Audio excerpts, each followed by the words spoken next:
신약성경 136페이지입니다. 말씀을 읽겠습니다. 무리가 다 일어나 예수를 빌라도에게 끌고 가서 고소하여 가로되 우리가 이 사람을 보매 우리 백성을 미혹하고 가이사에게 세 바치는 것을 금하며 자칭 왕 그리스도라 하더이다 하니 빌라도가 예수께 물어 가로되 내가 유대인의 왕이냐? 대답하여 가라사대 내 말이 옳도다. 빌라도가 대제사장들과 무리에게 이르되 내가 보니 이 사람에게 죄가 없도다 하니 무리가 더욱 굳세게 말하되 저가 온 유대에서 가르치고 갈릴리에서부터 시작하여 여기까지 와서 백성을 소동케 하나이다. 아멘. 오늘 본문 말씀은 사실은 누가복음 23장 전체를 우리가 다 읽어보아야 합니다.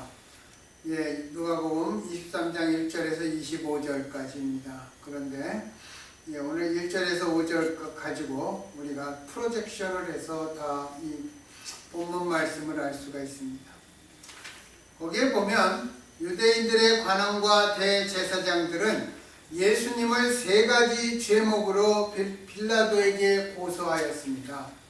빌라도는 원래 근무지는 가이사라였는데 6월절 기간이라 예루살렘에 와 있었다고 합니다. 그들이 고소한 세 가지 제목은 이것입니다. 예수는 민중을 미혹시키고 선동하여 반란을 일으키려고 했다. 두 번째가 로마 황제 시저에게 세금을 바치지 말라고 했다. 세 번째, 자신을 자칭 왕 그리스도라고 했다는 것입니다. 유대인들은 왜 예수님을 십자가에 못 박아 죽여야만 했을까요? 복음서와 사도행전을 읽어보면 유대인들도 예수님에 대한 기억은 그렇게 유쾌하지 못한 것 같습니다. 유대인들은 자신들이 원수처럼 생각하는 로마의 정치범으로서 예수를 빌라도에게 넘겨주었는데 그것을 유감스럽게 생각했습니다.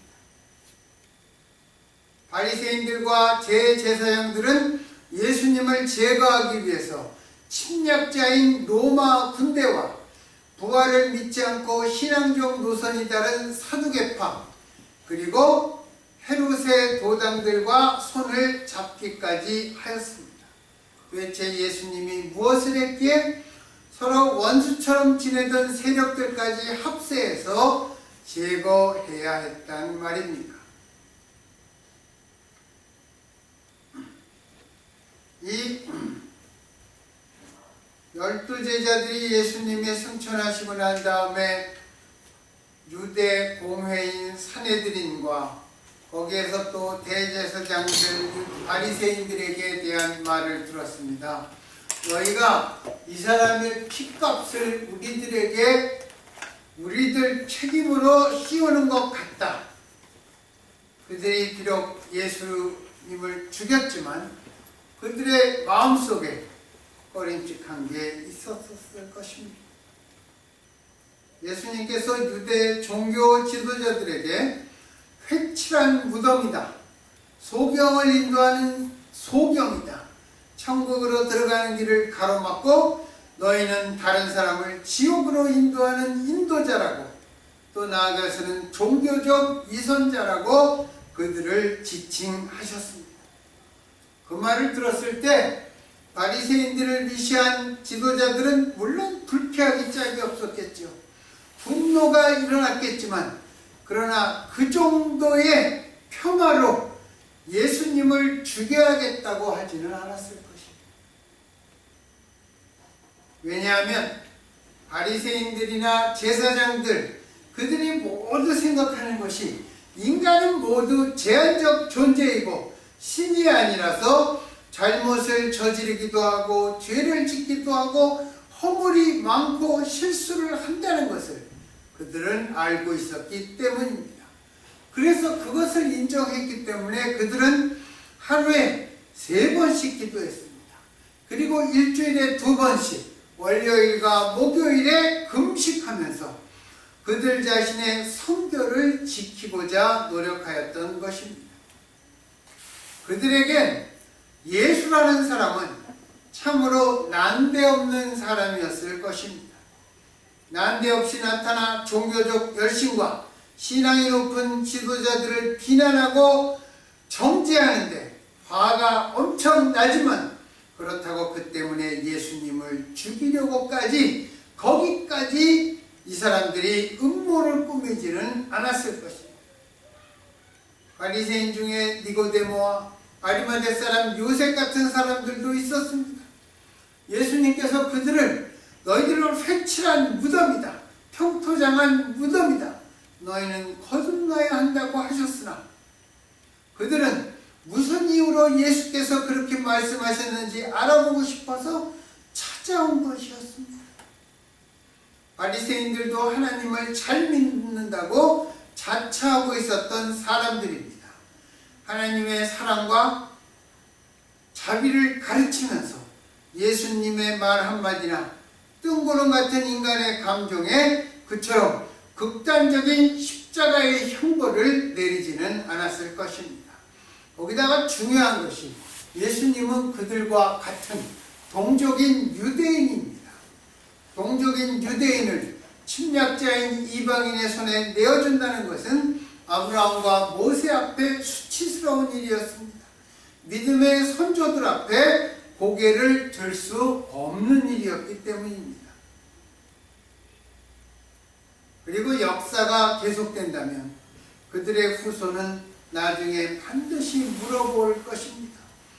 도대체 예수가 무슨 잘못을 했습니까? 무슨 죽일 죄를 저질렀습니까? 가난한 자들에게 용기와 삶의 의미를 심어주고 절망에 빠져 우는 자들에게 희망의 씨앗을 심어주고 과부의 죽은 외아들을 살려주며 문둥이를 성한 사람으로 회복시키고 귀신 들린 자를 온전하게 해방시켰으며 모든 병자들을 치유하고 사랑과 평화의 하나님 나라를 선포한 것이 죽을 죄였습니까? 그가 언제 사람을 때리기라도 했습니까? 남의 물건을 훔쳤습니까? 반란과 정변을 음모했나요? 도대체 그가 무슨 죽을 죄를 저질렀단 말입니까?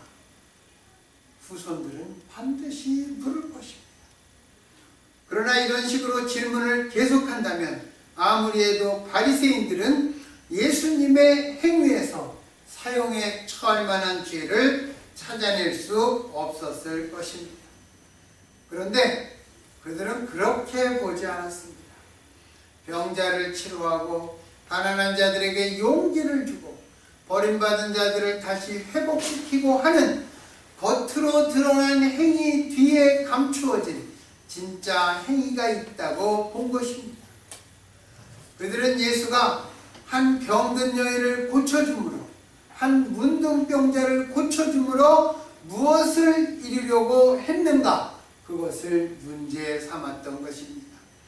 우매한 사람들은 겉으로 드러난 행위만을 보고 예수가 좋은 사람이라고 판단하지만 예수님의 행위 뒤에 숨어있는 의도가 진짜 문제라고 바리새인들과 대제사장들은 생각했던 것입니다. 그들이 내린 결론은 예수는 유대민족의 존재 근거를 무너뜨렸다고 생각했습니다. 유대인을 유대인 되게 하는 것, 유대인을 끝까지 하나님의 선민으로 살게 하는 것이 유대인들에게는 무엇이었습니까? 그것은 바로 하나님의 거룩한 율법, 토라였습니다. 하나님의 율법으로 말미암아 그들은 거룩한 족속이요 하나님의 제사장이며 하나님께서 택하신 선민인 그들만의 정체성이 있었습니다. 그런데 예수님은 그런 그들을 향해 독사의 새끼들아, 독사의 새끼는 무엇입니까? 즉 너희는 사탄의 자식이라는 것입니다. 그렇게 예수님이 규정지었습니다. 그리고 그것도 감히 신성한 하나님의 이름으로 그렇게 말했습니다. 더 나아가 하나님 아버지와 자신이 하나라고까지 했습니다. 그런 그를 향해 바리새인들이 모세의 율법을 들이대면 예수님은 하나님의 법, 하나님의 말씀이라고 대답했습니다. 즉 모세의 법을 깨뜨리고 있는 것처럼 보였습니다. 예수님께서 제자들과 안식일에 밀밭 사이에서 미리삭을 뜯어 손으로 비벼 먹어 안식일의 금지 규정을 어겼다고 바리새인들이 지적하자 예수님이 뭐라 그랬어요? 너희는 다윗의 이야기도 읽어보지 못하였느냐? 다윗이 하나님께 드린 진설병을 먹은 날도 안식일이었다는 것을 예로 들고 난 후 도리어 사람이 안식일을 위하여 있는 것이 아니라 안식일이 사람을 위하여 있는 것이다. 그리고 인자는 안식일의 주인이다. 마치 율법을 일부러 어기고 있는 것처럼 말하고 있다고 바리새인들은 생각했습니다. 예수님은 안식일에 회당에서 손이 말라버린 사람도 치료하셨고 소경의 눈을 뜨게 하시기도 하시면서 뭐라고 그러셨습니까? 안식일에 선을 행하는 것과 악을 행하는 것, 목숨을 살리는 것과 죽이는 것 중에 어떤 것을 해야 마땅하느냐 그렇게 되묻기도 하셨습니다. 바리새인들은 이 모두가 안식을 범하는 것이라고 판단했습니다. 바리새인들이 아는 하나님의 계명은 안식일을 거룩하게 지키는 것이었습니다. 그것은 착한 일이건 악한 일이건 아무 일도 하지 말고 쉬라는 것입니다. 손이 마른 사람이 하루 더 있다 치료한다고 해서 문제가 생기는 것이 아니라는 것입니다. 그런데 그들은 이 안식일을 지키느라고 침략군이 성벽에 구멍을 내어도 안식일에 그들은 아무것도 하지 않았던 것입니다. 그래서 예루살렘 성이 무너진 것입니다. 46년 동안 건축한 성전도 무시하면서 저 성전을 헐라 사흘 만에 내가 다시 일으키겠다 할 때도 유대인들은 기가 막혔을 것입니다. 돌에 새긴 비문, 하나님께서 시내산에서 모세에게서 준 십계명 그 한 글자 한 글자가 바리새인들에게는 생명이었습니다. 절대로 어떤 형태로든지 바꾸어서는 안 되었던 것입니다. 거기다가 예수님께서는 특별한 능력이 있었습니다. 병자를 고치고 귀신을 쫓아내며 심지어 죽은 자를 살리고 오병이어의 기적을 일으켜 정말 또 정통 유대인들이 추방해버린 세리와 죄인과 창기와 이방인들까지 정말 그들의 사회가 무가치하게 여긴 사람들까지 끌어안으면서 내가 자칭 의인을 부르러 온 것이 아니다 스스로 죄인이라고 고백하는 자들을 부드러워 완노라 하시면서 바리새인들이 정한 율법의 울타리를 걷어내셨습니다. 만약 예수님이 평범한 인물이었다면 바리새인들은 그냥 하나의 죄인이라고 무시해버리고 말았을 것입니다. 그가 안식일을 어기든지 토라를 범하든지 죄인이라고 무시해버리면 되었을 것입니다. 그러나 예수님의 말씀, 예수님의 능력과 행위는 그냥 무시해버릴 정도가 아니라 도리어 종교 지도자들까지 놀라게 하고 당황스럽게 하는 힘과 능력이 있어서 마침내 예수님을 제거할 방법을 궁리하기에 이르는 것입니다. 예수님은 토라가 사람들을 무덤에 가두어두고 있다고 보셔서 그것을 깨뜨리시는 것인데 바리새인들은 자신들의 바탕과 근본이 흔들리는 것으로 본 것입니다. 유대인들의 율법과 질서가 흔들리면 그들이 역사 속에서 지금까지 지켜온 모든 것이 무너지기 때문입니다. 그래서 그들은 예수님을 로마법에 고소한 것입니다. 체포당하신 후에 성경을 읽어보면 24시간이 채 지나기도 전에 예수님은 신문을 무려 6차례나 받으셨습니다. 처음에 안나스에게 잡혀갔죠. 그 다음에 가야바에게 갔죠. 그 다음에 고메에 갔습니다. 그 다음에 빌라도에게 왔다가 빌라도가 저가 갈릴리 사람인 줄 알고 헤롯에게 보냈다가 헤롯이 다시 갈릴리에 왔습니다. 그렇게 6번 정도나 신문을 받으셨습니다. 유대인들로부터 받기도 했고 로마인들에게서 받기도 하였습니다.